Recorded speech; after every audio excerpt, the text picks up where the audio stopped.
लोगों को अब सबसे ज्यादा शिद्दत से अंबेडकर साहब की मूर्ति पे माल्यार्पण करते देखते हैं, वही लोग सबसे ज्यादा सोशल जस्टिस के खिलाफ खड़े रहते हैं। वही लोग सबसे ज्यादा ये कोशिश करते हैं कि ये धारा कमजोर हो, सामंती सोच में यकीन करता हो, वो ब्राह्मणवादी है। अगर कोई ब्राह्मण इससे मुक्त है तो वो ब्राह्मणवादी नहीं है। अगर कोई दलित बहुजन भी इससे युक्त है तो वो ब्राह्मणवादी है। ये फर्क हम लोगों के बीच में बाबा साहब देखे गए थे। और सबसे बड़ी चीज मैं कहूं कि thank you for allowing me to come here and speak, क्योंकि करीब 5 दिन पहले दिल्ली विश्वविद्यालय के 2 कॉलेजेस ने मुझे बड़े प्यार से इनविटेशन दिया, बुलाया बोलने के लिए। और जब मैं तैयार हो गया तो 2 दिन पहले कहा कि सर प्रोग्राम का नेचर बदल गया है, इसलिए आपका आमंत्रण वापस लिया जाता है।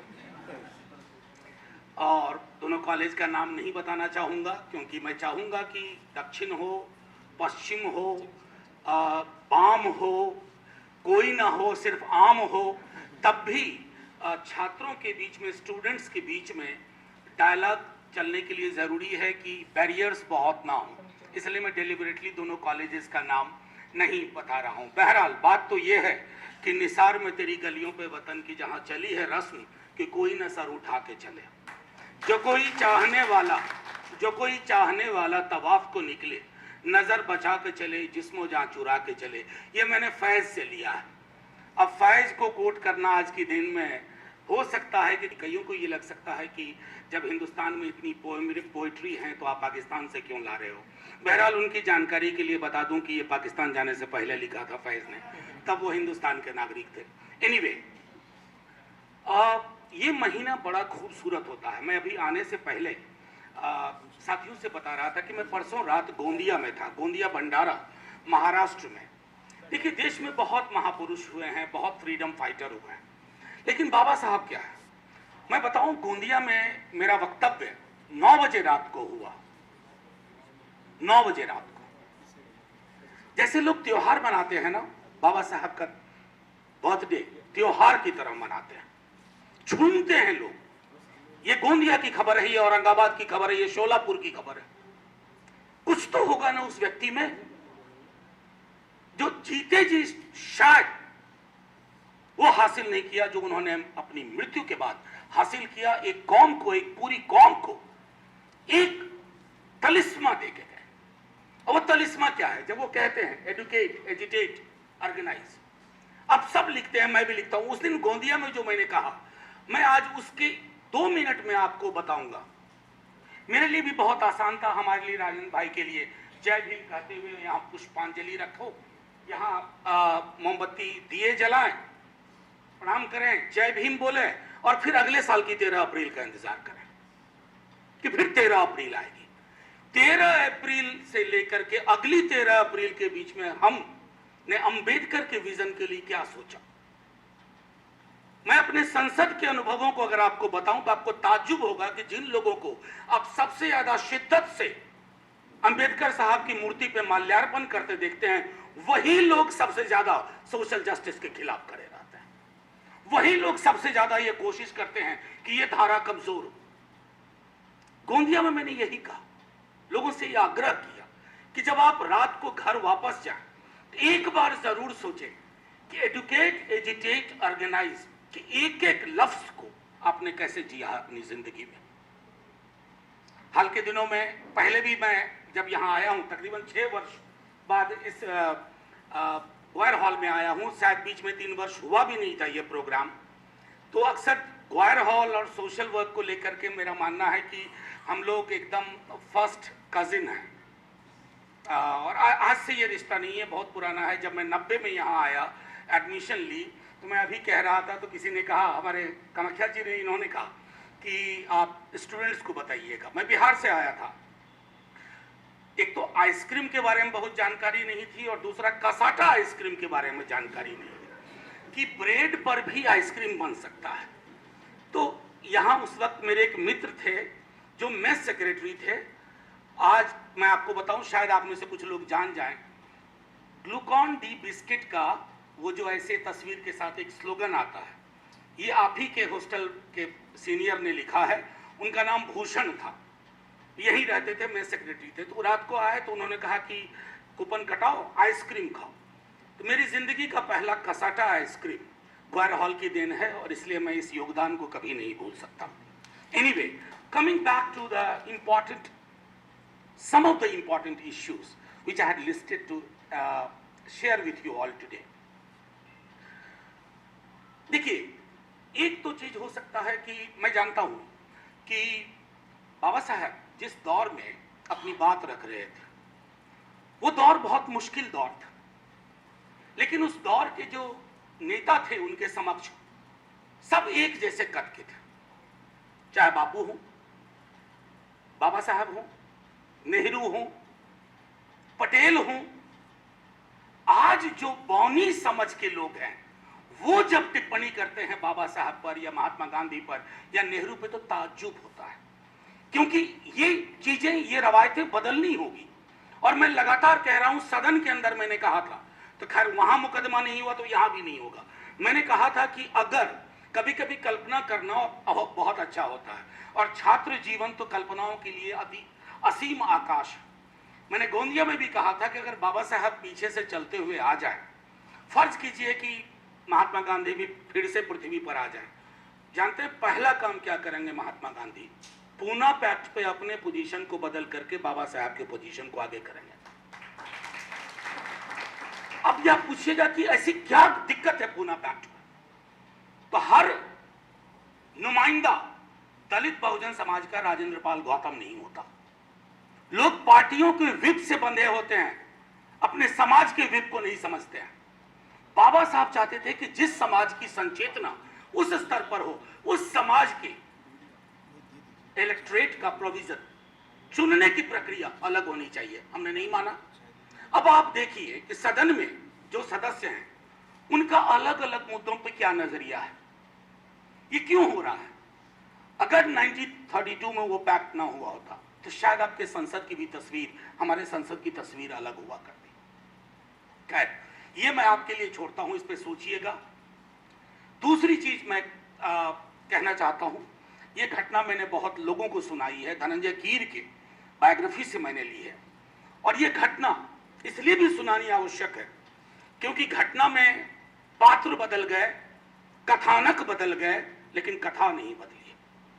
हुआ यूं कि बाबा साहब मैथमेटिक्स के बहुत अच्छे स्टूडेंट, प्राइमरी कक्षा में थे।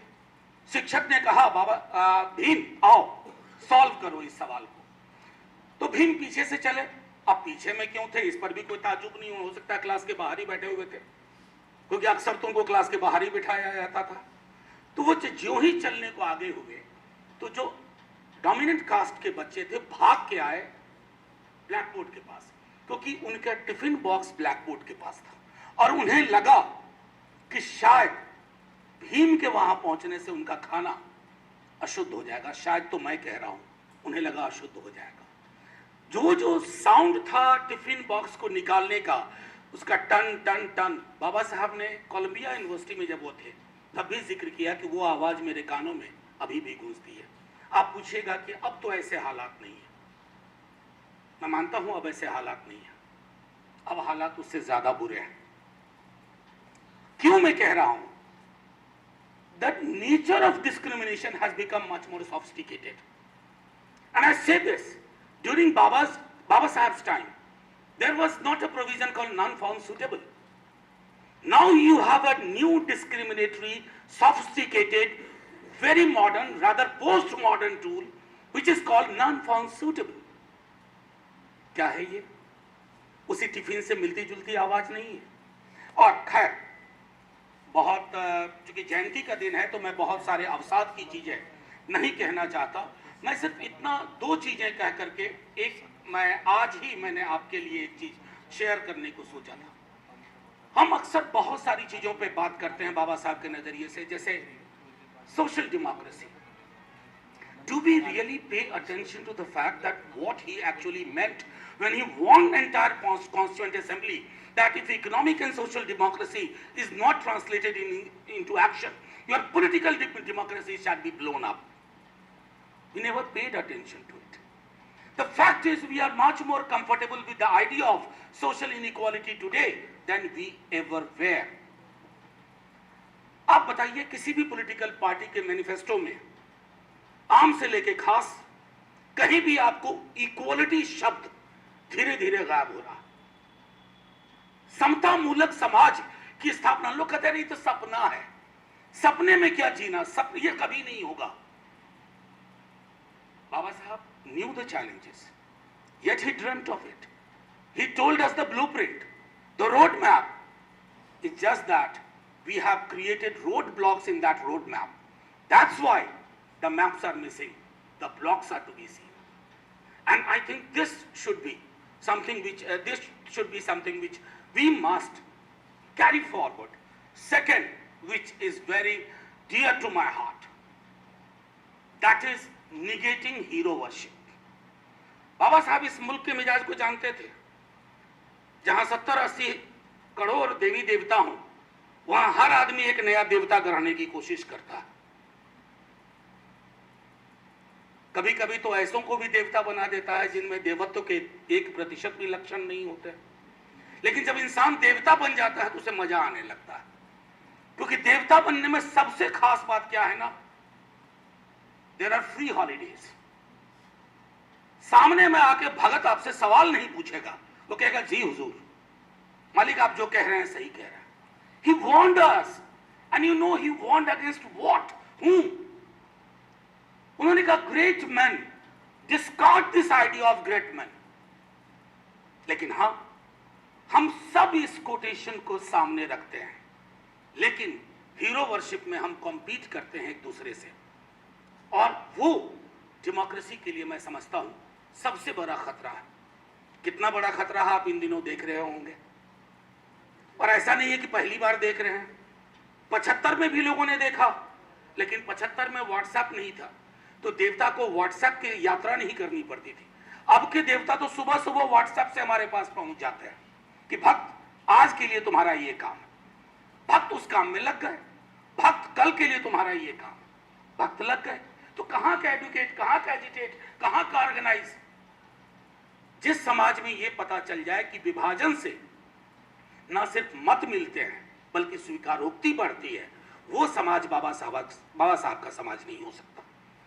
कोई भी मजलूम किसी भी जाति का हो, धर्म का हो, बाबा साहब अगर आज होते तो पहली चीज ये कहते कि ये जो संविधान हमने दिया था ना, ये इस देश के लिए नहीं दिया था, और अगर दिया भी था तो ये बंदर के हाथ में क्या कहते हैं, नारियल कह लीजिए, उस्तूरा में थोड़ा हिंसा की बू आती है, नहीं उस्तूरा तो कहते हैं गंजे के हाथ में उस्तूरा, बंदर के हाथ में नारियल। तो ये मैं कहना चाहता था, और एक मैं पढ़ के सुनाना चाहता हूं खास तौर पे आपके लिए। और एक और चीज, 2 मिनट और, 2 मिनट और। बाबा साहब पर उनके शिक्षकों का बहुत इन्फ्लुएंस था। मैंने लिखा भी है और बोलता भी हूं। जॉन ड्यूवी, कभी मौका लगे जॉन ड्यूवी को पढ़िए, गूगल करिए, लेकिन विकिपीडिया से मत पढ़िए।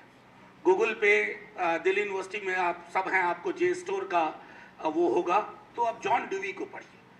जॉन ड्यूवी का इन्फ्लुएंस था बाबा साहब पे, और वो जो एक टीचर और एक स्टूडेंट का एक नैसर्गिक रिश्ता होना चाहिए, उसका बेमिसाल उदाहरण मैं समझता हूं बाबा साहब की सोच, उनकी समझ में है। अब आता हूं महात्मा गांधी। देखिए, मेरा उद्देश्य ये कतई नहीं है कि आपके मध्य में आज कहूं कि बाबा साहब बनाम गांधी या बनाम नेहरू या बनाम पटेल, ये बनाम की चीजें हमने बहुत देख ली। ये बिला वजह नहीं है कि बाबा साहब अपनी मृत्यु के बाद इतने ऊंचे कद के हो गए हैं ना, कि बौनी समझ वाले लोग जो उनकी बातों से इत्तेफाक नहीं रखते हैं, वो भी जाके सजदा किया करते हैं। ये उपलब्धि है। लेकिन मैं ये भी मानता हूं कि अगर आज फिर से एक बार कह रहा हूं, काउंटर फैक्चुअल इमेजिनेशन एक इतिहास की धारा होती है। जब आप कल्पना करते हैं कि सीजर अगर रूबिकॉन क्रॉस ना किया होता तो क्या होता, उसी तरह से मैं अगर कल्पना करूं कि बाबा साहब या बाकी लोग आ जाएं, तो शायद आपको तस्वीरें मेरे कमरे में मेरे पीछे मैंने एक तस्वीर लगाई है गांधी, बाबा साहब, नेहरू के साथ साथ। किसी ने कहा कि इनमें तो बड़ी भिन्नताएं थी। मैंने कहा जी, भिन्नताएं थी, 40 के दशक में थी, 30 के दशक में थी। अगर उन्हें सांस लेना पड़ता ना 2014 के बाद, तीनों मिलकर अलायंस कर लेते और एक बढ़िया वैचारिक अलायंस करते, एक दूसरे से सीखते, एक दूसरे को सिखाते। इसलिए मैंने कहा था पूना पैक्ट वाली बात। बहरहाल आखिरी 31 में, 32 से पहले गांधी से बाबा साहब मिले। पहले मिलने वाले थे। गांधी ने कहा कि अगर आपको दिक्कत है तो मैं आपके पास आ जाऊं। बाबा साहब ने कहा कि आप क्यों आएंगे, आप इतने बड़े नेता, मैं आ जाऊंगा। शाम को उनको बुखार हो गया, उस दिन नहीं जा पाए। बाद में तकरीबन 5-7 दिनों के बाद गए। तो आज मैंने आपके लिए सिर्फ ये बाबा साहब को गांधी बताते हैं कि देखो मैंने कितना किया। मैंने अनटचेबिलिटी को कांग्रेस के एजेंडे में लेकर के आया, 20 लाख रुपए खर्च किए हैं और ये वगैरह वगैरह। तो वो उसको प्रतिकार करते हैं, वो बोलते हैं कुछ नहीं, ये मानता हूं कि आपने इस पर जरूर ध्यान दिया, लेकिन जैसे खादी पहनने को आप इंटीग्रल बना दिया आपने कांग्रेस में, वैसे ही अनटचेबिलिटी के लिए भी आपको करना चाहिए था। Then he moves on to say, Ambedkar tells Gandhi, I have no homeland. Gandhi, taken aback and cutting him short, you have got a homeland. And from the reports that have reached me of your work at the Round Table Conference, I know you are a patriot of sterling worth. Ambedkar response, you say I have got a homeland, but still I repeat that I am without it. How can I call this land my own homeland and this religion my own, wherein we are treated worse than the cats and dogs, wherein we cannot get water to drink? The injustice and sufferings inflicted upon us by this land are so enormous that if knowingly or unknowingly we fall a prey to the disloyalty to this country, don't call us traitor. Your country is responsible. This was reported in the press, was recorded. एक बार सोच के देखिएगा कि जिस कर्मकांड, नियतिवाद, भाग्यवाद का विरोध करते करते बुद्धिज्म को इमांसिपेशन के इंस्ट्रूमेंट के रूप में बाबा साहब ने स्वीकार किया, हमने क्या किया? क्या हम ज्यादा कर्मकांडी नहीं हो गए, नियतिवादी नहीं हो गए, भाग्यवादी नहीं हो गए? और मुझे किसी ने पूछा गोंदिया में, मैं दोहराता हूं कि बाबा साहब ब्राह्मणवाद किसके विरोधी थे? मैंने कहा ब्राह्मणवाद के विरोधी थे। उसने पूछा क्या फर्क? एक महिला पत्रकार थी। मैंने कहा फर्क यही है कि जो व्यक्ति नियतिवाद, जातिवाद, हिरार्की, पोल्यूशन, प्यूरिटी, सामंती सोच में यकीन करता हो, वो ब्राह्मणवादी है। अगर कोई ब्राह्मण इससे मुक्त है तो वो ब्राह्मणवादी नहीं है। अगर कोई दलित बहुजन भी इससे युक्त है तो वो ब्राह्मणवादी है। ये फर्क हम लोगों के बीच में बाबा साहब देखे गए थे। हमने उन तमाम चीजों को दरकिनार कर दिया। अगली 13 अप्रैल को जब हम मिलें और मिलेंगे तो 13 अप्रैल की इस 13 से उस 13 के बीच में हम कोशिश करेंगे कि हम कुछ ऐसे भी काम करें जिससे कि ये रिचुअल ना बन के रह जाए। बड़ा आसान है पुतला गढ़ना, मूर्तियां बनाना, बहुत मुश्किल है विचारों को आत्मसात करना। हम दूसरे चीज के साथ खड़े रहें, पहले तो अपने आप में हजारों की संख्या में बनेंगे। जय हिंद, जय भीम। नेशनल दस्तक की आपसे गुजारिश है कि अगर इसको बचाना चाहते हैं तो नेशनल दस्तक को सब्सक्राइब करने के लिए रेड कलर के सब्सक्राइब बटन को दबाएं, फिर बेल आइकन की घंटी दबाएं। नेशनल दस्तक को बचाने के लिए बहुत जरूरी है कि हर खबर को शेयर करें, लाइक करें, कमेंट जरूर करें।